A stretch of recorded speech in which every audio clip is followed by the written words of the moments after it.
Today's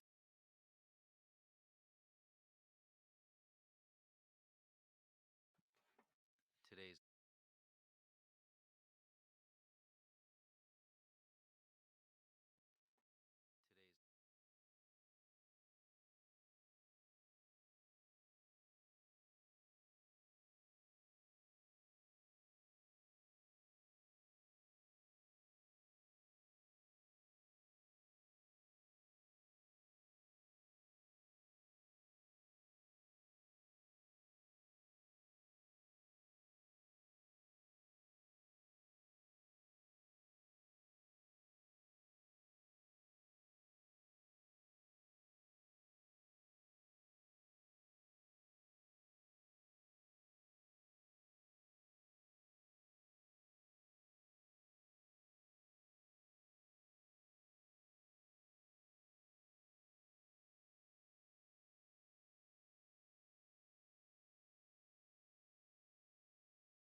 All right, welcome back to Nanoeconomics. This is going to be a discussion of visualizing equilibrium.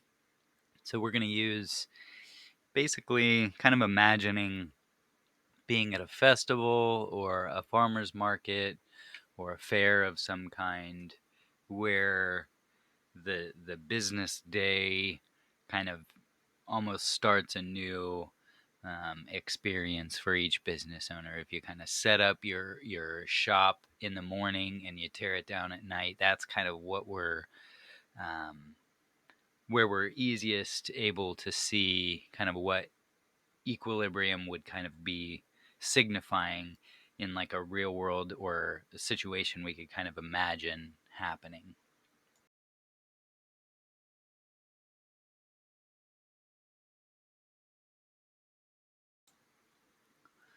So specifically, with the concept of the festival or the farmers market or the fair, what I want you to kind of do is imagine a stand or like a vendor stall that sells one item. And so maybe it's a food stall that serves a pasta plate, and everybody who gets it gets an identical plate, and it's $10, and it's a very simple process. Or maybe they do funnel cakes for $6, and all they do are funnel cakes, and it's essentially repeating the same process. So in this visualization, we're kind of simplifying as well. For the funnel cakes, we don't have special toppings that maybe give us variety or cost more. Um, so it might even be easier to imagine maybe you just sell a specific t-shirt. And so we're opening up at the festival and we're going to sell one t-shirt, and it's just the festival logo on it. And we decided to just get like a single size and single color kind of situation.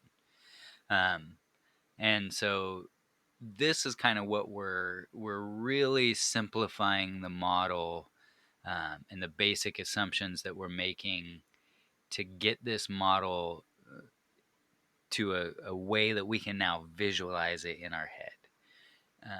And so we open up in the morning, we set up our stall, and we have, let's imagine we've got 20 of our limited edition t-shirts available to sell. And because we've got 20 t-shirts available to sell, we want to know what the price is that would allow us to have a customer line of 20 people. And essentially, that line ends up finishing up right at the end of the festival day or the farmers market day. So kind of we open business with a line and we finish satisfying that line at the end of business day. So we've got 20 special edition t-shirts. It's just like a morning art walk festival kind of thing is maybe what we have to imagine with that small of a quantity. And if we find the equilibrium price, what we're going to be able to do is have no extra shirts at the end of the day, no extra customers waiting in line, and so that there's what we call equilibrium clearing condition, where there is no surplus demand or supply. There's no excess demand or supply after the market has reached that equilibrium price. So what we'll do is kind of take this and visualize it in the graph that you're going to be working with.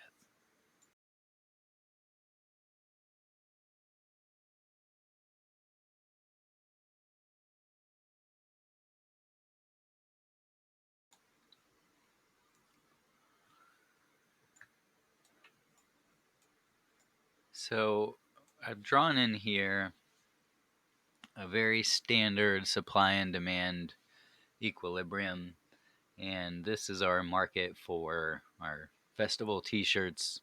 We've got 20 of them, and in this case we've set it up to where if we set the price at $10, then the people who are willing and able to pay $10 or more line up for it, and that line ends at 20 people. Because even though the demand curve continues on, those people wouldn't reasonably line up if they think, you know what, I think that shirt's worth $8, and they walk by and see a $10 banner hanging up. They're not going to get in the line. And so that's kind of what we would imagine for these people. Sometimes I've explained it like this right here, this point right here might represent my demand for a Lamborghini. So yeah, I might be willing and able to pay a relatively low price. I might be interested in one at that point, but my demand doesn't actually exist in the Lamborghini market because the price is much higher than what I'm more able, but also willing and able to pay. So demand below the equilibrium price really doesn't materialize. Those people would exist if the price tag came down, but they're not going to be standing around waiting for the price to come down, as a way of kind of queuing up in that way.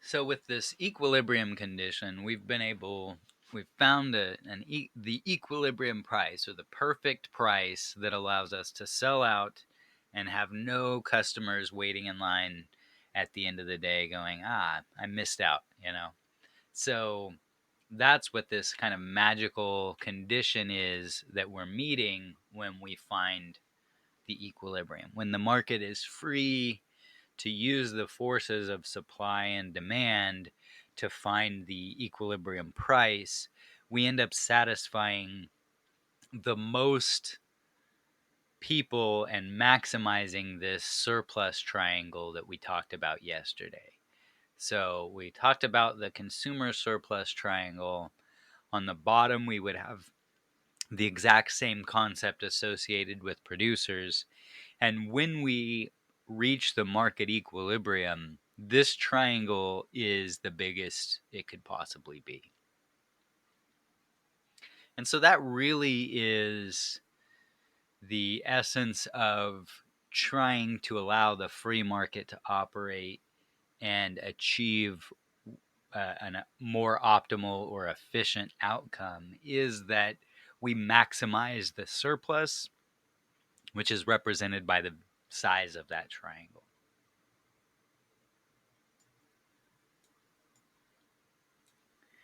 So real quickly, I wanted to kind of pop up this as an example and kind of discuss what would happen if we decided on a price that was too low and how that would play out in our festival example.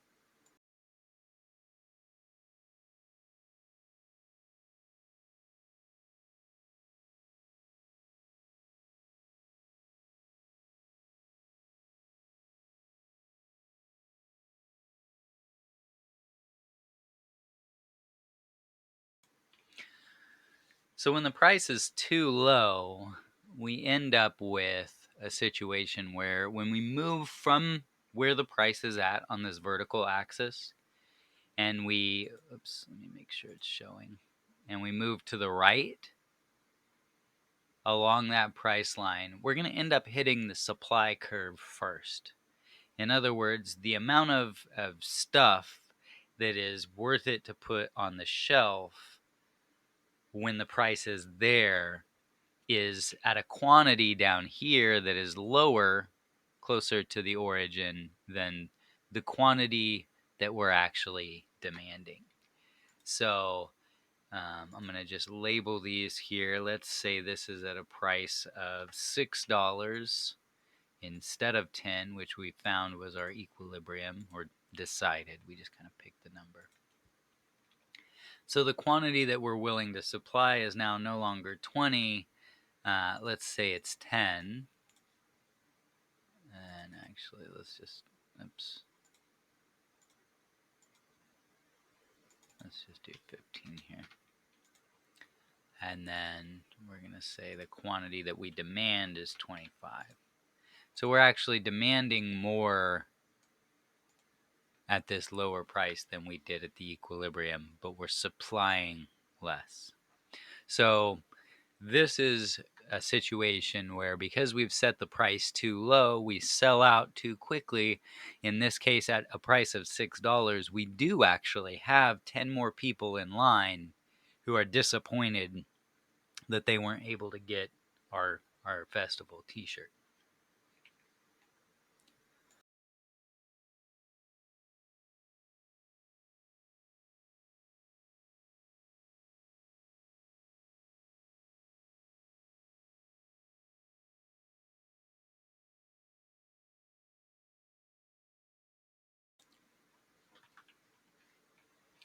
So we would, from this $6 price, we would kind of feel pressure to push the price upward, to bring the price up back to our equilibrium.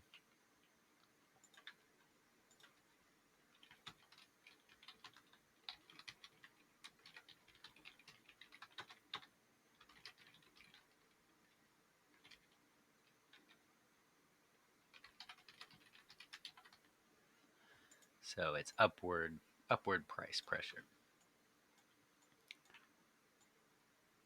Conversely, if we look at a situation where the price is now too high, we end up with a similar situation.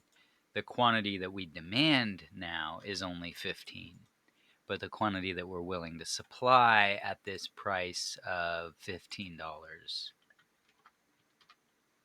is 25 shirts. So